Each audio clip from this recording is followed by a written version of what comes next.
আর আমরা হাইওয়েতে উঠে গেছি, জাস্ট যেখানে ছিলাম এখানেই হাইওয়ে, তো দেরি হলো না। আর পাকিস্তানের হাইওয়ে আসলে অনেক সুন্দর।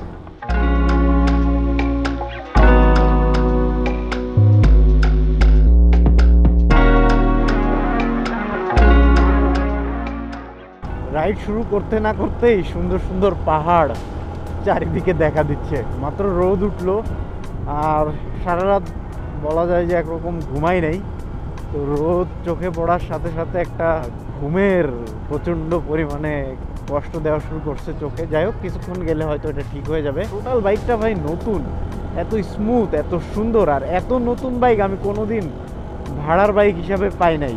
আচ্ছা, ভাড়া কত নিল সেটাই তো আপনাদেরকে বলা হয় নাই। ভাড়া এটাতে পার ডে আমার পড়েছে 3000 Pakistani rupee. That means Bangla টাকায় কনভার্ট করলে 1100-1200 টাকা মতন আসে পার ডেতে, যেটা ওর্থ ইট।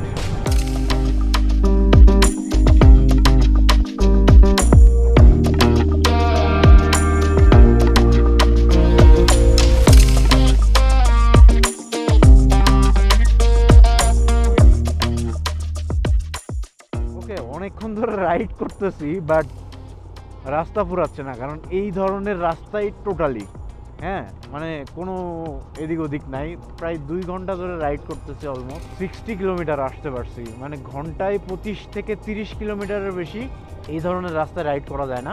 আর একটু ঘুম আসতেছিল, তাই একটা চুইংগাম খেয়ে নিয়েছি আর কি।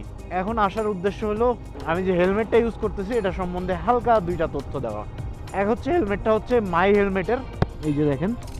অ্যান্ড এই হেলমেটটা মাত্র 6000 টাকায় যা যা কিছু অফার করতেছে তা আসলে অনেক কিছু, অনেক কিছু।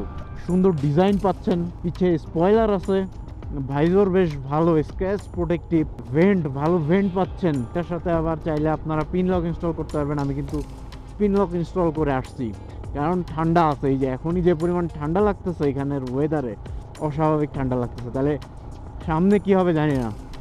এরপরে হচ্ছে আমি যে চশমা পরি, এই যে দেখেন, চশমা পরার জন্য সুন্দর জায়গা দেওয়া আছে এই হেলমেটে। আর কি চান? যাই হোক, তো রেসার ইন্টারন্যাশনাল মাই হেলমেট ইম্পোর্ট করে বাংলাদেশে।